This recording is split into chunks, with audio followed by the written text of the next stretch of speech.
नमस्कार विद्यार्थियों। तो कैसे हो आप सभी लोग। उम्मीद है आप सभी लोग अच्छे होंगे। तो इससे जो पहले की कक्षाएं हमारी हो चुकी है उसमें हमने सिंधु घाटी सभ्यता के बारे में कई सारी बातें सीखी थी। उम्मीद है वो सभी बातें आपको अच्छे से समझ में आई होगी। उन सभी बातों को आपने ढंग से पढ़ा होगा और हर एक बात आपके लिए महत्वपूर्ण है ये समझते हुए आपने उन सभी को याद करने की और आंसर राइटिंग की प्रैक्टिस की होगी। तो चलो आज हम उसको आगे पढ़ते हैं। देखो, जो ये इतिहास जो विषय है वो इतिहास विषय हमें यह बताता है कि कुछ प्रश्नों के साथ हम अपनी खोज को शुरू करते हैं और कुछ प्रश्नों के साथ हमारी खोज समाप्त हो जाती है। कुछ अनकहे सवाल होते हैं जिनके जवाब हमें मिलते नहीं हैं, कुछ सवालों के जवाब हमें मिल जाते हैं। पर इतिहास की खोज हमेशा जारी रहती है, नए नए तथ्य हमें प्राप्त होते रहते हैं और हम उन तथ्यों के आधार पर इतिहास की व्याख्या करते रहते हैं। तो इसी खोज को जारी रखते हुए जब हम सिंधु घाटी नामक सभ्यता की खोज कर रहे थे तो हमारे सामने एक बड़ा प्रश्न यह था कि जिस सभ्यता के बारे में हमें सिर्फ और सिर्फ अमूर्त साक्ष्य मिले। अमूर्त साक्ष्य का मतलब कि हमें कुछ मोहरें मिली है, कुछ बाट मिले हैं, कुछ आभूषण मिले हैं, कुछ मृद भांड मिले हैं। उन मृद भांडों के आधार पर, उन बाटों के आधार पर हम इस सभ्यता के बारे में कुछ भी निश्चित रूप से नहीं कह पाते हैं जब तक कि हमें कोई लिखित साक्ष्य ना मिले। तो ये सभ्यता के बारे में हम सिर्फ अनुमान लगा पाते हैं। तो जो सबसे बड़ा सवाल हमारे सामने ये आता है जब हम इस सिंधु घाटी सभ्यता के बारे में बता रहे होते हैं, एक इतिहासकार होने के नाते हमारे सामने प्रश्न ये आता है कि क्या सिंधु घाटी सभ्यता में जो राजनीति का जो राजतंत्र या फिर जो शासन है उस शासन का स्वरूप कैसा था। क्या वहाँ राजतंत्र था, क्या वहाँ गणतंत्र था, अगर राजा था तो कितने राजा थे, क्या राजा स्वतंत्र था या उसके निर्णय किसी से प्रभावित थे। तो तमाम सवालों के साथ हम इस यात्रा को चलो शुरू करते हैं। तो देखो, प्राचीन सत्ता, प्रासाद तथा शासक, सत्ता या राजतंत्र। तो पहला सवाल क्या है, क्या राजा हुआ करते थे। कि जो सिंधु घाटी सभ्यता है क्या उसमें राजा की उपस्थिति थी, क्या कोई राजा था। तो इसके जवाब में हमें कुछ मत हैं वो हम देते हैं। तो जो हमारा पहला मत है वो क्या है कि मोहनजोदड़ो से मिले एक विशाल भवन को एक राजप्रसाद की संज्ञा दी, परंतु उससे संबंधित भव्य वस्तुएं नहीं मिली है। तो जब हमारे सामने ये सवाल आता है कि क्या जो सिंधु घाटी सभ्यता है उसमें राजतंत्र था, तो उसके जवाब में हमारे सामने जो पहला मत आता है वो मत ये है कि मोहनजोदड़ो से मिले एक विशाल भवन को, कि मोहनजोदड़ो नामक जो स्थान है उससे हमें क्या मिलता है, एक विशाल भवन मिलता है। तो जो इतिहासकार है वो क्या कह रहे हैं कि ये जो भवन हमें आपको दिखाई दे रहा है वो क्या है, एक प्रासाद है। अब ये प्रासाद क्या होता है, प्रासाद का मतलब होता है भवन या महल, न कि आपको जो मंदिर में जाने के बाद आपको प्राप्त होता है वो प्रसाद होता है। ये क्या है, प्रासाद। तो जो हमें मोहनजोदड़ो से एक विशाल प्रासाद प्राप्त होता है तो उस प्रासाद को ये जो इतिहासकार है, जो पुरातत्ववेत्ता है वो क्या कहते हैं कि शायद ये किसी राजा का महल हुआ करता था। ठीक है। तो फिर ये जवाब देते हैं जो दूसरे इतिहासकार इनकी पुष्टि के लिए पूछते हैं कि अगर आपको राजा का महल प्राप्त हुआ है तो क्या उस महल में ऐसी कुछ वस्तुएं आपको प्राप्त होती है जो राजा जैसे भव्य व्यक्ति की सुंदरता को बताने के लिए ज़रूरी होते हैं। तो वहाँ पर हमें क्या होता है, कुछ भी ऐसी वस्तुएं नहीं मिलती है जो अमुक जो विशाल भवन मिलता है उसके बारे में ये कह सके कि ये जो भवन है वो एक महल है। तो किसा सिर्फ विशाल भवन होने के नाते हम उसको महल नहीं कहते, वहाँ पर अगर कुछ अन्य वस्तुएं मिलती तब हम कह देते ये भवन है और राजा का भवन है। इसलिए जो पहला मत है वो क्या होता है, यहाँ पर खंडित होता है। वो क्या था कि मोहनजोदड़ो में एक विशाल भवन मिला, उस भवन को हमने कहा कि ये राजप्रसाद है, यानी कि राजा का महल है। लेकिन महल है तो वहाँ पर कुछ अन्य विलासिता की वस्तुएं भी मिलनी चाहिए थी, लेकिन वो हमें नहीं मिलती। तो ये मत तो हमारा खारिज हो जाता है। तो अगला मत क्या है, अगला मत है वो समझो। मोहनजोदड़ो से हमें एक मूर्ति मिली है जिसे पुरोहित राजा मानते हैं। पुरोहित राजा का मतलब क्या हुआ कि उस ज़माने में कोई पुरोहित हुआ करता था, उसको हम राजा के जो वर्तमान स्वरूप या मध्यकालीन इतिहास में हम स्वरूप में देखते हैं तो उसे राजा मानते हैं। तो मोहनजोदड़ो से एक विशाल मूर्ति मिली जिसे पुरोहित राजा मानते हैं, क्योंकि मेसोपोटामिया में पुरोहित राजा हुआ करते थे। तो देखो इतिहासकार क्या करते हैं कि जो हमें अमूर्त साक्ष्य मिले उन्हीं के आधार पर ये बताने की कोशिश करते हैं कि यहाँ पर जो शासन था उसका स्वरूप कैसा था। तो पहले तो वो भवन के आधार पर बताने की कोशिश करते हैं, लेकिन वो एक मजबूत साक्ष्य ना होने के कारण हम उसको खारिज कर देते हैं। तो जो दूसरा साक्ष्य देते हैं वो देते हैं ये है कि जो एक हमें मूर्ति मिली है जिसे देखने पर वो पुरोहित जैसी लगती है, इसलिए उसको पुरोहित राजा की मूर्ति कह दी। जो एक मोहनजोदड़ो से मूर्ति मिली है जिसे हम पुरोहित राजा मानते हैं, क्यों कि जो हमें वो मूर्ति मिली है उसको हमने पुरोहित कहा, पुरोहित के साथ राजा क्यों कहा? तो इसके पीछे कारण क्या है कि हमने जो पिछली कक्षा देखी थी उसमें ये देखा था कि जो मेसोपोटामिया की सभ्यता है वो कैसी है, एक समृद्ध सभ्यता और सिंधु घाटी सभ्यता के समकालीन थी। ठीक है, तो समकालीन थी तो वहाँ पर अगर पुरोहित राजा है तो शायद ये जो हमें मूर्ति मिली है वो भी किसकी है, एक पुरोहित राजा की। और उस हिसाब से तो क्या हुआ कि जो सिंधु घाटी सभ्यता है वहाँ पर भी क्या हुआ करते थे, राजा हुआ करते थे, और जो राजा थे वो कौन थे, पुरोहित थे। क्यों? क्योंकि मेसोपोटामिया में भी जो राजा है वो कौन है, पुरोहित है। और जो हमें सिंधु घाटी में जो हमें मूर्ति मिली है वो किसकी है, एक पुरोहित राजा जैसी है। इसलिए शायद सिंधु घाटी सभ्यता के अंदर जो समाज था उसमें राजा हुआ करते थे। तो चलो अगला मत देखते हैं वो क्या है। देखो मत क्या था कि जो हमें पुरोहित की मूर्ति मिली है वो मूर्ति किसकी है, राजा की मूर्ति है। ये हमारे सामने क्या है, एक मत है। परंतु हड़प्पा की अनुष्ठानिक प्रथाओं को अभी तक हड़प्पा की अनुष्ठानिक प्रथाओं को अभी तक ठीक से समझ नहीं पाए हैं और नहीं समझने के साधन है कि क्यों लोग अनुष्ठान करवाते थे और उन्हीं के पास सत्ता थी। तो देखो हमारे सामने मत तो आ गया कि जो हमें पुरोहित की मूर्ति मिली है वही राजा है और वही क्या करता था, ये अनुष्ठान वगैरह करवाते था। अनुष्ठान का मतलब क्या हुआ कि कोई सामूहिक कार्यक्रम जिसमें हवन वगैरह जैसा कुछ होता था। और ऐसा हम क्यों कह रहे हैं, क्योंकि हमें जो विशाल स्नानागार मिले थे उन स्नानागारों की व्याख्या में हमने ये कहा था कि शायद इनका निर्माण किसके लिए हुआ है, किसी सामूहिक अनुष्ठान के लिए हुआ है। तो उसी तथ्य को आधार मानकर हम ये कहते हैं कि जो अनुष्ठानिक प्रथाएं थी उनको हम क्लियर नहीं कर पाए कि ये वाकई में किस पर्व के उपलक्ष्य में ये अनुष्ठान करवाए जाते थे, और न ही हम ये समझ पाए हैं कि ये अनुष्ठान कौन लोग करवाते थे और जो लोग करवाते थे क्या वही राजा थे। इसकी व्याख्या हम नहीं कर पाए। तो उस आधार पर ये जो पुरोहित राजा वाला कॉन्सेप्ट है वो भी हम यहाँ पर क्या करते हैं, खारिज करते हैं। तो अगला मत क्या है कि अगर राजा हुआ करते थे तो कितने राजा हुआ करते थे, एक या दो। अब ये एक या दो का कॉन्सेप्ट क्या है कि एक तो होता है सम्राट, एक होता है राजा। राजा तो एक अपने राज्य का होता है लेकिन सम्राट के अधीन कई सारे राज्य होते हैं। अगर इसकी तुलना वर्तमान से करें तो आपका जो राज्य है उसका जो मुख्यमंत्री है वो एक राजा मान लो, तो जो पूरा देश का जो प्रधानमंत्री है वो क्या हो जाएगा, सम्राट हो जाएगा। तो कॉन्सेप्ट समझ में आया कुछ कि जो छोटा सा राज्य है उसका तो बनेगा राजा, लेकिन वो राज्य अगर किसी और राजा के अधीन है तो वो क्या है, सम्राट। तो उसी सवाल से संबंधित हमारे सामने ये सवाल पैदा होता है, वो क्या है कि अगर सिंधु घाटी सभ्यता में राजा थे तो कितने थे, एक या दो। तो इसके जवाब में हमें जो मत प्राप्त होते हैं वो कौन से हैं। कुछ पुरातत्वविद मानते हैं कि एक से अधिक राजा हुआ करते थे, जैसे मोहनजोदड़ो के राजा अथवा हड़प्पा के राजा। कुछ लोगों की ऐसी मानना है क्या कि जो पुरातत्ववादी है वो मानते हैं कि जो सिंधु घाटी सभ्यता है जिसमें हमें कई सारे नगर प्राप्त होते हैं उन प्रत्येक नगर के कोई ना कोई राजा हुआ करता था, जैसे मोहनजोदड़ो का राजा या हड़प्पा का राजा। मोहनजोदड़ो और हड़प्पा दोनों सिंधु घाटी सभ्यता के नगर हैं लेकिन अलग अलग नगर हैं। ठीक है, उन्होंने अपना मत दे दिया।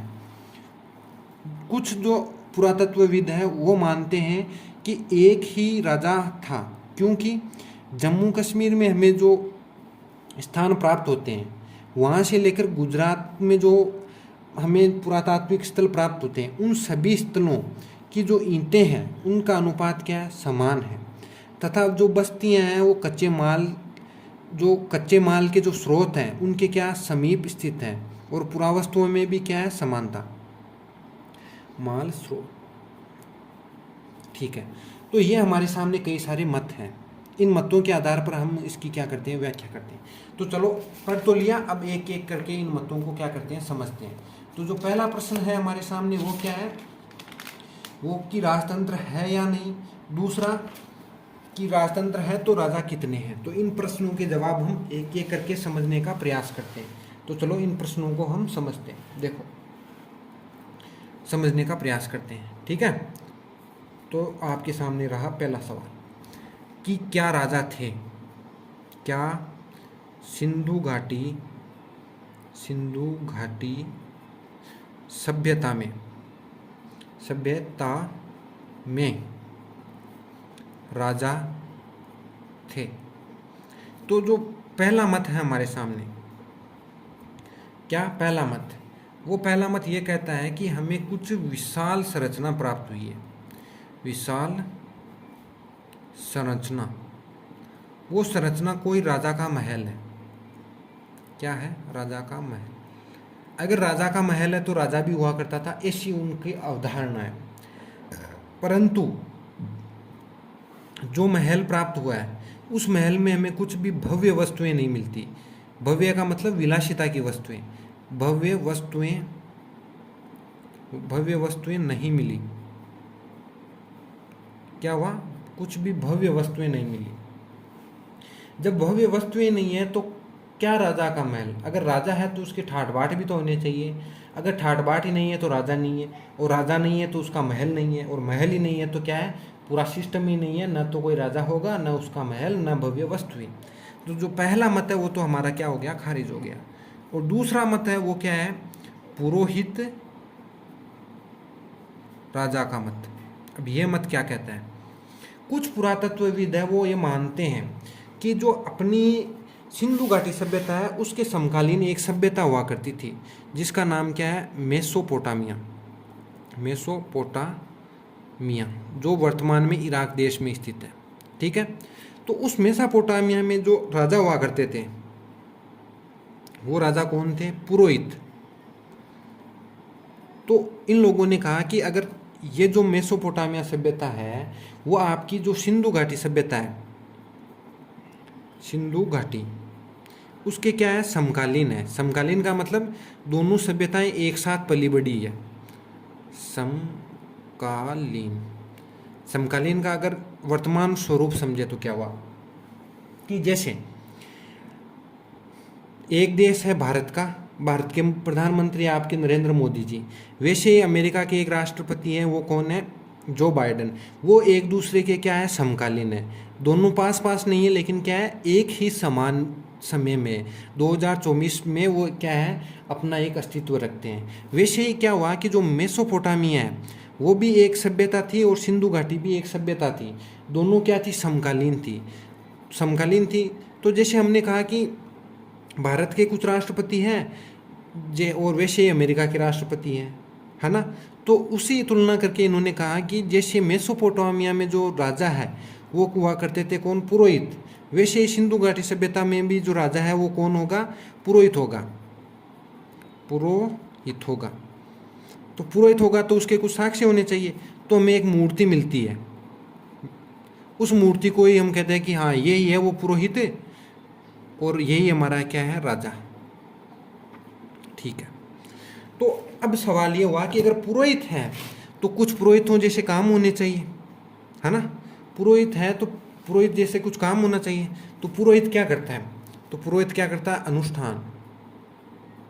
क्या करवाता है, अनुष्ठान करवाता है। अनुष्ठान में क्या करते हैं, कुछ हवन वगैरह, हवन या जो भी आप अपने समझ लो अन्य काम, उसमें करवाने के बाद आपको क्या करना पड़ेगा, पुरोहित हो तो ये सब काम आप करवाओगे। तो ये आपने समझा लिया कि पुरोहित हमारा राजा है और वो क्या करता है, अनुष्ठान करवाता है। लेकिन जो हमें साक्ष्य प्राप्त हुए हैं वो ये तो नहीं बता पा रहे हैं कि इन अनुष्ठानों का जो महत्व था, इन अनुष्ठानों का महत्व क्या था और कौन इन्हें करवाता था, ठीक है, और क्या ये जो अनुष्ठान करवाने वाला था वही राजा था, अनुष्ठान वाला ये क्या था, जो करवाने वाला था वही राजा था। इन सारे सवालों के जवाब हमें क्या कर रहे हैं, नहीं प्राप्त हो रहे हैं। जब इन सवालों के जवाब हमें नहीं प्राप्त हो रहे हैं तो हम किस प्रकार कह सकते हैं कि जो अनुष्ठान करवाने वाला व्यक्ति है वही पुरोहित है और जो पुरोहित है वही राजा है। तो ये मत भी हमारा क्या होता है, यहाँ पर खंडित होता है। तो ये तो जो पहला प्रश्न था कि हमारे क्या राजा थे, उसके संबंध में हम पहले मत देते हैं, फिर उस मत का क्या करते हैं, खंडन करते हैं, और अंत में आपके ऊपर छोड़ देते हैं कि आप ही डिसाइड करो कि राजा थे या नहीं थे। तो ये जो आपका पहला प्रश्न था वो हो गया।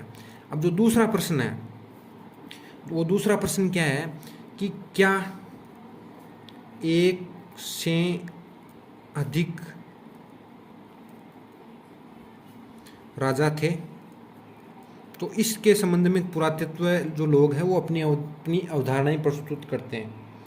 तो जो पहला मत है वो क्या कहते हैं कि एक से अधिक राजा थे, एक से अधिक राजा थे। एक से अधिक राजा थे का मतलब क्या हुआ कि जो हड़प्पा है, एक सिंधु घाटी सभ्यता का शहर है, उसका अपना राजा था, और जो मोहनजोदड़ो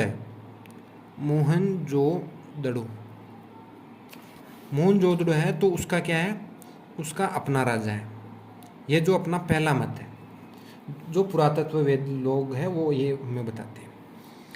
लेकिन इसका खंडन क्या है, आपको साफ पता है कि अगर राजा है तो उनकी कुछ विशेषताएं होंगी जो हमें नहीं मिली।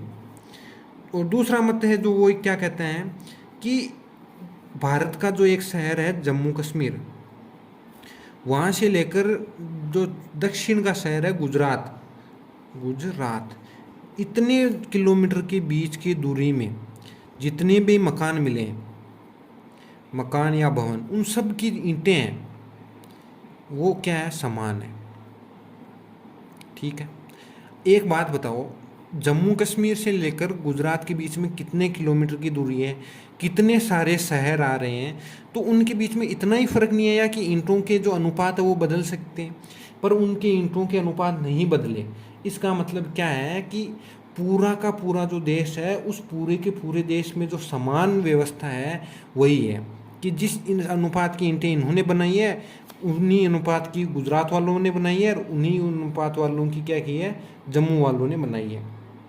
तो इन ईंटों के अनुपात के आधार पर हम कह सकते हैं कि ये सारे के सारे जो लोग थे वो किसी एक ही राजा के अधीन थे, एक ही राजा के अधीन। और वो राजा ये कहता था कि मेरे शहर में या मेरी जो शासन में जितने भी भवन बनेंगे वो इसी अनुपात के ईंटों के प्रयोग से बनने चाहिए। और वो ईंटों का अनुपात कौन सा है, 4:2:1, शायद यही होगा। और एक बार आप कंफर्म कर लेना, मुझे तो यही याद आ रहा है। ठीक है, तो ये जो दूसरा मत है वो आपके समझ में आ गया कि क्या एक से अधिक राजा थे। अगर राजा थे तो उसके संबंधित आपको क्या देने थे, मत देने थे। तो ये आपका जो बात है राजनीति से संबंधित कि राजा हुआ करते थे तो शासन का स्वरूप क्या था, ये सब बातें हमने क्या कर ली है, समझ ली है। अब जो अगला जो हमारा बिंदु है वो है इस सभ्यता का क्या है, अंत।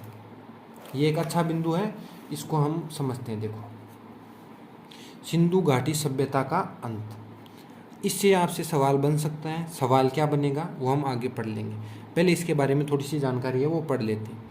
ऐसे साक्ष्य हैं कि 1800 ईसा पूर्व तक चोलिस्तान जैसे विकसित हड़प्पा स्थलों को त्याग दिया गया। 1800 ईसा पूर्व तक जो चोलिस्तान जैसे विकसित हड़प्पा स्थल है कि अपने पीक पर है, सभ्यता अपने चरम पर है, उस स्थिति में भी उन स्थलों को क्या कर रहे हैं, लोग त्याग रहे हैं।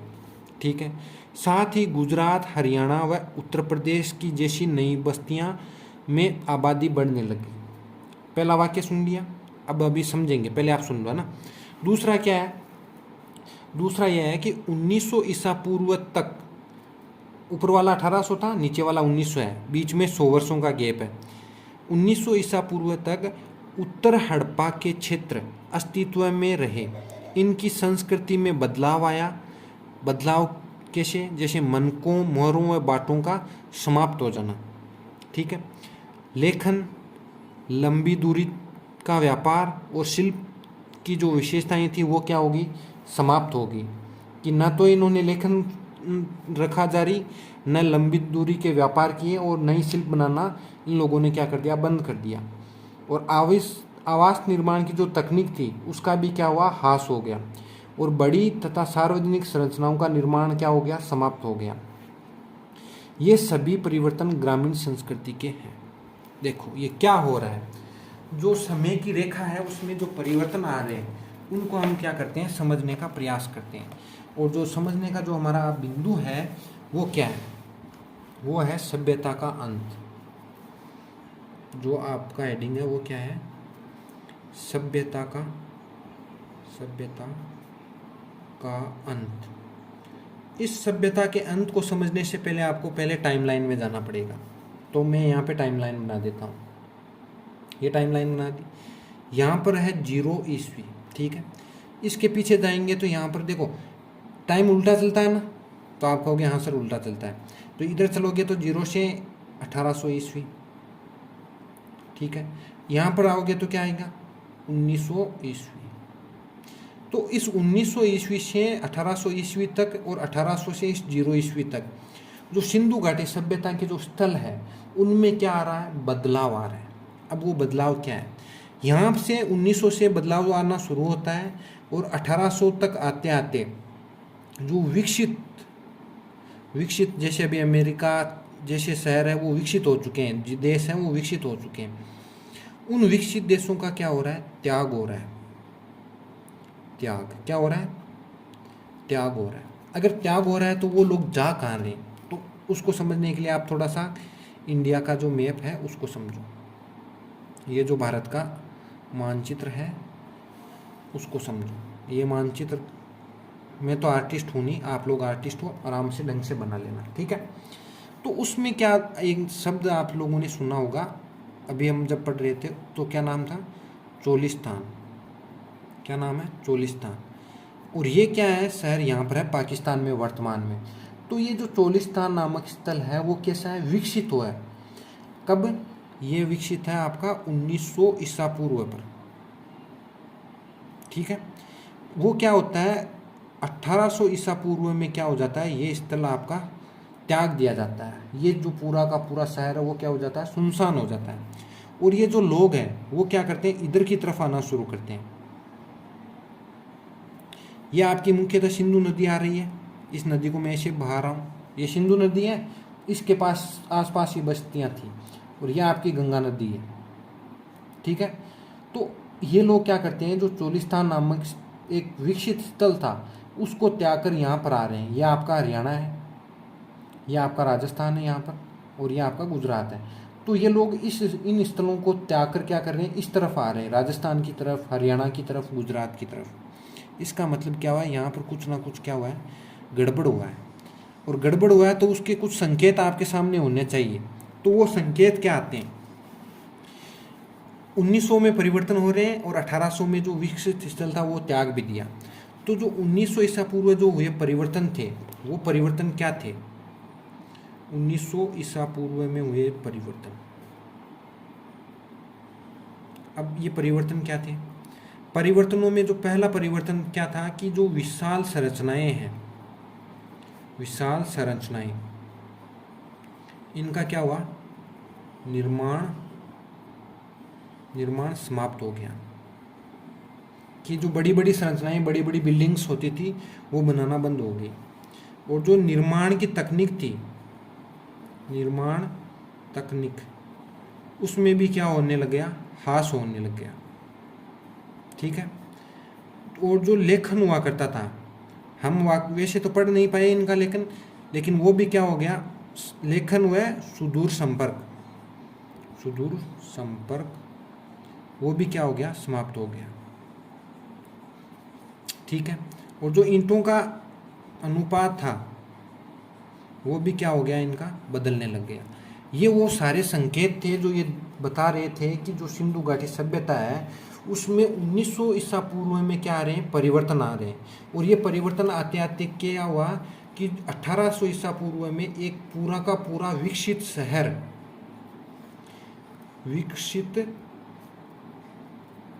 एक विकसित शहर वो क्या हो गया, त्याग दिया गया। और वो शहर कौन सा था, चोलिस्तान। अब ये लोग त्याग देने के बाद गए कहाँ, तो ये गए यहाँ से गंगा नदी की तरफ, और यहाँ पर कौन से, हरियाणा, राजस्थान और गुजरात, इन नए शहरों की तरफ वो चले गए। अब वो गए तो उनमें जो परिवर्तन आए वो ये कैसे हुआ कि ये विकसित संस्कृति थी, और ये जो परिवर्तन दिखे वो किस संस्कृति के थे, ग्रामीण संस्कृति के। अब जो अगला सवाल है आपके सामने कि ये जो परिवर्तन आए, परिवर्तन तो आपने देख लिया कि कौन कौन से आए, लेकिन बड़ा सवाल जो आपके सामने रह रहा है वो ये है कि ये परिवर्तन आखिरकार क्यों हुए। पहले तो हमने ये समझा कि परिवर्तन तो हुए और कैसे कैसे हुए वो समझ लिए, लेकिन अब सवाल है वो ये है कि आखिरकार ये परिवर्तन आए ही क्यों। तो इसके जवाब में हमें कुछ मत मिलते हैं, वो क्या है, शायद वो जलवायु परिवर्तन के कारण हुए होंगे, या फिर वनों की कटाई के कारण, अत्यधिक बाढ़, नदियों का सूख जाना, भूमि का अत्यधिक उपयोग। ये कारण है जो पुरातत्ववेत्ता, जो वैज्ञानिक है वो बता रहे हैं। क्या, जलवायु का परिवर्तन, वनों की कटाई, अत्यधिक बाढ़, नदियों का सूख जाना व भूमि का अत्यधिक उपयोग। 5 कारण है, याद रखना। क्या, जलवायु में परिवर्तन, वनों की कटाई, अत्यधिक बाढ़, नदियों का सूख जाना और भूमि का अत्यधिक उपयोग। ये दोनों एक साथ याद हो सकते हैं। क्या, वनों की कटाई, क्योंकि आपको भूमि चाहिए, और भूमि का अत्यधिक उपयोग। वनों की कटाई की, कटाई करने के बाद वहाँ पर क्या किया आपने, खेती बाड़ी की, और अत्यधिक खेती करने से वो क्या हुई, भूमि भी आपकी क्या होगी, खराब होगी। दूसरा, नदियों से आपको पानी प्राप्त होता था, उन नदियों में क्या होने लगी, बाढ़ आने लगी, इसलिए आपको उन शहरों को क्या करना पड़ा, त्यागना पड़ा। और सबसे जो आखिरी है वो क्या है, जलवायु परिवर्तन। तो इन 5 कारणों को आपको याद रखना है। देख लो, एक बार वापस याद करवा देता हूँ क्या क्या कारण है, तो याद कर लो। पतन, परिवर्तन के कारण,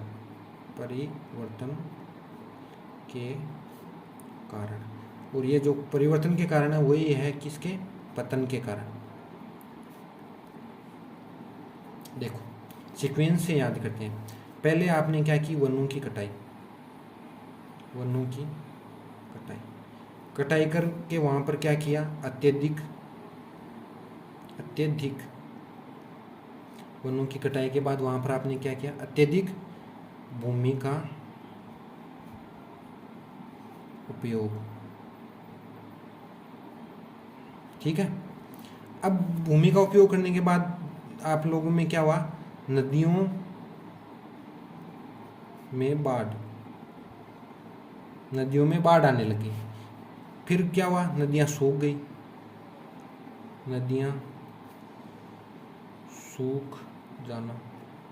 नदियों का सूख जाना। अब नदियाँ ही सूख गई, पेड़ों की आप कटाई कर रहे हो, अत्यधिक भूमि का उपयोग कर रहे हो, तो आपकी जलवायु में क्या हो जाएगा, परिवर्तन, जलवायु परिवर्तन। ये सब कारण किसके हैं, एक विकसित सभ्यता के पतन के कारण या परिवर्तन के कारण। ये सारी की सारी बातें आपको याद होगी। एक बार वापस याद करना, वनों की कटाई, अत्यधिक भूमि का उपयोग, नदियों में बाढ़ आना, नदियों का सूख जाना और जलवायु में परिवर्तन। ये सारे के सारे कारण किसके हैं, 1900 ईसा पूर्व में जो सिंधु घाटी सभ्यता है उसमें आए परिवर्तनों के कारण है, और सिंधु घाटी सभ्यता के पतन के कारण है। ठीक है। अब देखो जो सवाल है वो अगला क्या है। पहले हमने परिवर्तनों को समझा, उसके बाद परिवर्तनों क्यों हुए वो ये समझा। अभी अगला सवाल ये है कि क्या जो कारण आपने दिए हैं ये परिवर्तन के लिए पर्याप्त है या नहीं है। तो चलो इसको पढ़ते हैं। यह कारण कुछ बस्तियों के पतन के लिए संदर्भ में तो सही है, परंतु एक सभ्यता का ही पतन हो गया, इसकी व्याख्या नहीं करते। मैंने क्या कहा था, इतिहास कुछ प्रश्नों के साथ शुरू होता है और कुछ प्रश्नों के साथ समाप्त हो जाता है। हमारे सामने प्रश्न यह था कि इस सिंधु घाटी सभ्यता का अंत कैसे हुआ। तो उसके लिए हमने कई सारे मत दिए। उन मतों के आधार पर हमने ये समझने का प्रयास किया कि सिंधु घाटी सभ्यता में इस प्रकार परिवर्तन आए, उन परिवर्तनों का कारण क्या था वो समझा, और उसके बाद हमारे सामने ये था कि क्या ये परिवर्तन के जो कारण हैं वो पर्याप्त है, इसकी व्याख्या करने का प्रयास किया, पर हम नहीं कर पाए, शायद भविष्य में कर पाए।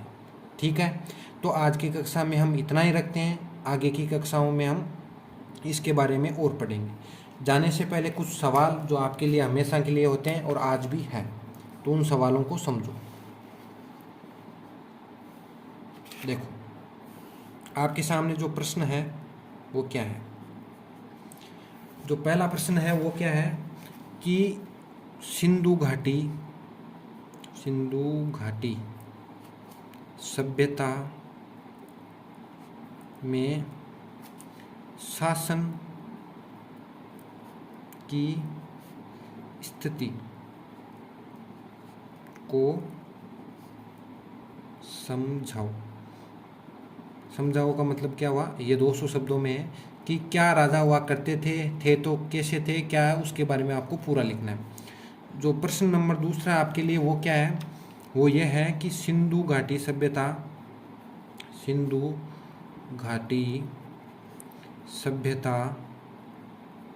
का पतन क्यों, इतना ही लिख लो, सिंधु घाटी सभ्यता का पतन। इस पर आपको क्या लिखनी है, टिप्पणी लिखनी है, टिप्पणी, और वो भी कितने शब्दों में, 200 शब्द। ठीक है, यह आपका काम है। इन सवालों के जवाब आपको लिखने हैं, लिखकर उसकी एक फ़ोटो खींचनी है। फ़ोटो खींचने के बाद मुझे उसको क्या करना है, टेलीग्राम करना है। अगर आप करोगे तो इससे ये पता लगेगा कि आप पढ़ाई के प्रति कितने ईमानदार हो। और ये सवाल है जो आपको कमेंट में लिखना है, वो क्या है, वो सवाल लिखो कि चोलिस्तान